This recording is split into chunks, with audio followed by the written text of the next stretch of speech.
मेरे चैनल में आपका स्वागत है। आशा है कि आप सभी खुश और स्वस्थ होंगे। आज चर्चा का विषय है अच्छे संबंधों का आधार, उन्हें कैसे बेहतर बनाया जाए। तो मेरे साथ बने रहिए और अंत तक ध्यान से सुनिए। जीवन में शांति पाने के लिए खुशहाल रिश्तों के पीछे का विज्ञान, सुखी जीवन और मानसिक शांति की बात हो तो इसके लिए अच्छे और मजबूत रिश्ते सबसे ज्यादा जरूरी होते हैं। भारत जैसे देश में जहां लोग भावुक होते हैं और भावनाएं हमारे जीवन में एक बड़ी भूमिका निभाती हैं, इसलिए यहाँ सुखी जीवन का सबसे महत्वपूर्ण तत्व है प्यार और अच्छे रिश्ते। ये सुनने में बहुत अच्छा है, लेकिन इसे पाना आसान नहीं है। हमें कड़ी मेहनत करनी होगी, अपनी भावनाओं को रोजाना आधार पर निवेश करना होगा।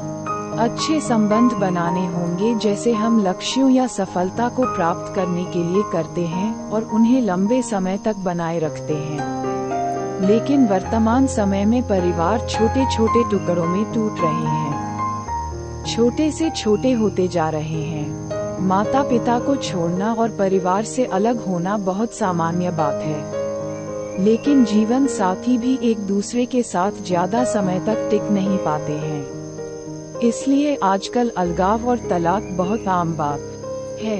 इसलिए ज्यादातर लोग शादी के अलावा अन्य प्रेम संबंधों में शामिल हो रहे हैं और पार्टनर को धोखा दे रहे हैं। ये भी हमारे और हमारे परिवारों के लिए अच्छा समाधान और खुशी की बात नहीं है। ये लंबे समय तक नहीं रहता है। निश्चित रूप से हम गलत रास्ते पर चल रहे हैं और इसलिए हम में से अधिकांश लोग जीवन में भावनात्मक रूप से संघर्ष कर रहे हैं और खुशी खो रहे हैं। हमारे जीवन में हर रिश्ता महत्वपूर्ण होता है, लेकिन क्योंकि हम अपने जीवन का सबसे ज्यादा समय अपने जीवन साथी के साथ बिताते हैं और यह सबसे भावनात्मक और अंतरंग रिश्ता है, इसलिए शादी में दिक्कतें ज्यादा आती हैं और इसलिए हम वैवाहिक और प्रेम संबंधों की भलाई पर अधिक ध्यान देंगे और इस पर चर्चा करेंगे।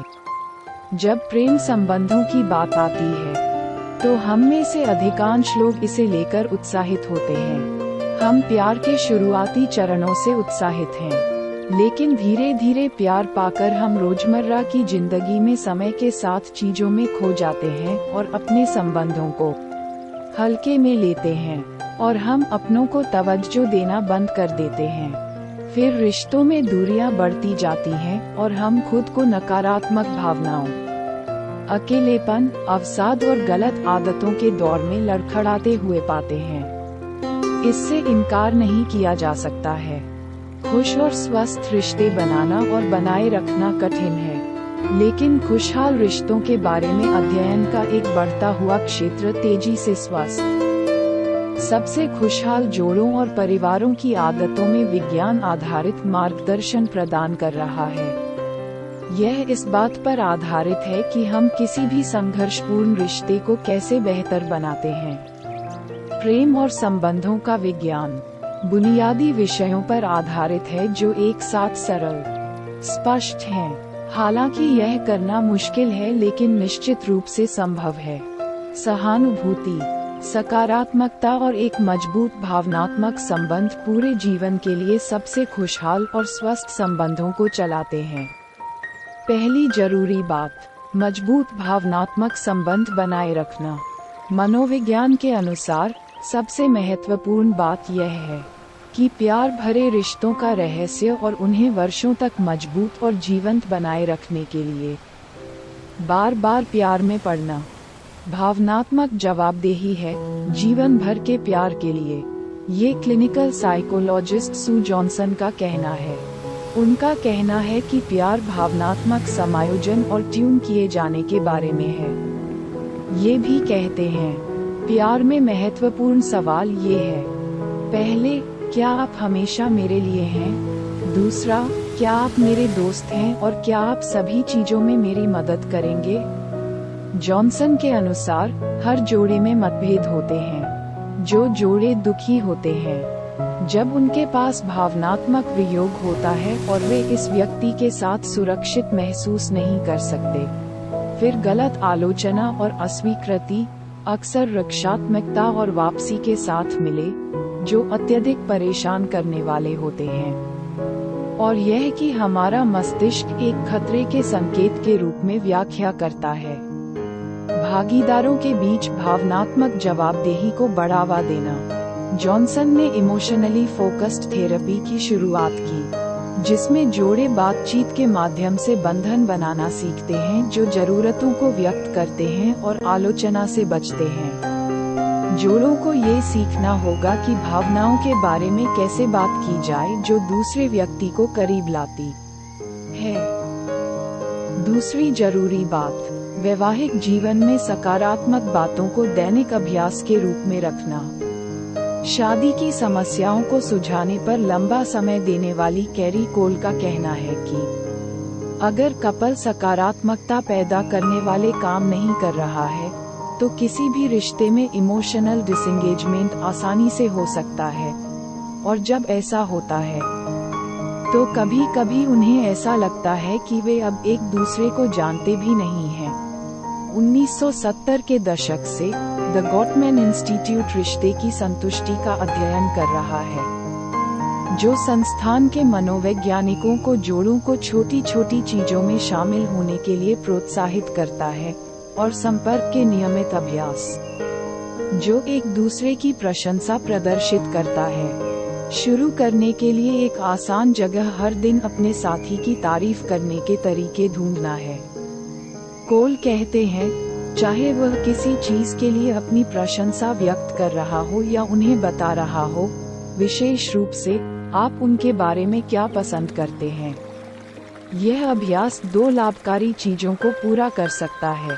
पहला, यह आपके साथी को यह महसूस कराता है कि वे आपके लिए कितने मूल्यवान हैं और उन्हें अपने बारे में अच्छा महसूस कराने में मदद करता है। और दूसरा, यह आपको उनके गुणों के बारे में याद दिलाने में मदद करता है कि आपने पूरी जिंदगी उनके साथ बिताने के लिए उस व्यक्ति को क्यों चुना।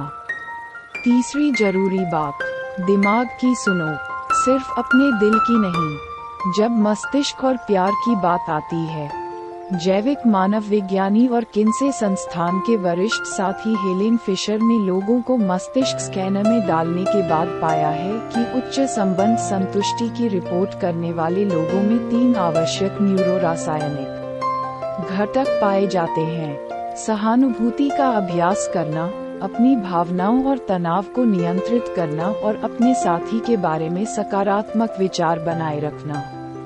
खुशहाल रिश्तों में साथी लगातार सही होने की कोशिश करने के बजाय एक दूसरे के साथ सहानुभूति रखने और एक दूसरे के दृष्टिकोण को समझने की कोशिश करते हैं। फिशर कहते हैं, अपने तनाव और भावनाओं को नियंत्रित करना एक साधारण अवधारणा के लिए उबलता है। अपना मुंह बंद रखें और कार्य न करें। जीवन आसान नहीं है, जहां गुस्सा या निराश होना सामान्य बात है।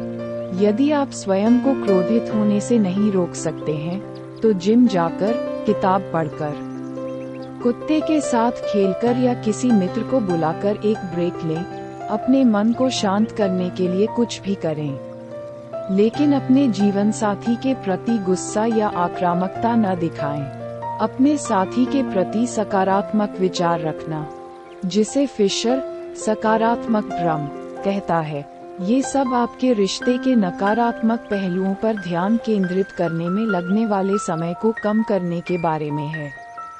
फिशर कहते हैं, कोई भी साथी पूर्ण नहीं है और मस्तिष्क अच्छी तरह से खराब चीजों को याद रखने के लिए बनाया गया है।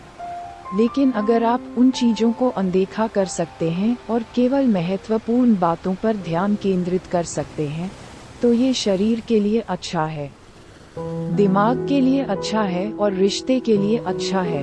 चौथी जरूरी बात, खुशहाल रिश्ते, खुशहाल जीवन। आखिरकार, किसी व्यक्ति के रिश्तों की गुणवत्ता उसके जीवन की गुणवत्ता तय करती है। जॉनसन कहते हैं, अच्छे रिश्ते सिर्फ खुश और अच्छे नहीं होते हैं। जब हम जानते हैं कि रिश्ते को कैसे ठीक करना है और उन्हें मजबूत रखना है, तो वे हमें लचीला बनाते हैं। प्यार हमें कैसे मजबूत बनाता है? इसके बारे में ये सभी क्लिच सिर्फ क्लिच नहीं है, ये शरीर विज्ञान है। जो लोग हमें प्यार करते हैं और हमें महत्व देते हैं, उनके साथ जुड़ाव ही जीवन में हमारा एकमात्र सुरक्षा जाल है। एक और अहम बात, मनोविज्ञान के अनुसार यह बात सिर्फ शादीशुदा जोड़ों के रिश्ते पर ही लागू नहीं होती, बल्कि हर रिश्ते पर, हमारे दोस्तों या परिवार के सदस्यों पर भी लागू होती है। बेवजह चिल्लाना, डांटना और नेगेटिव वाइब्स देना किसी भी रिश्ते के लिए अच्छी बात नहीं है। अगर हम लंबे समय तक किसी के साथ किसी भी तरह के अच्छे संबंध चाहते हैं, तो हमें उस व्यक्ति का सम्मान और मूल्य देना होगा। एक स्वस्थ संबंध बनाए रखने के लिए ये बहुत महत्वपूर्ण है कि किसी भी समस्या के बारे में बैठकर शांति से बात करें। उम्मीद है कि आप सबको ये पसंद है। कृपया हमेशा याद रखें कि इस दुनिया में सबसे कीमती चीज प्यार और रिश्ते हैं, इसलिए इसे सबसे ज्यादा महत्व देने की कोशिश करें। मैं बहुत जल्द आपके पास वापस आऊंगा। कृपया मेरे वीडियो को लाइक, कमेंट और शेयर करें, और अधिक मनोवैज्ञानिक वीडियो के लिए मेरे चैनल को सब्सक्राइब करें। हमेशा प्यार में रहो और खुश रहो।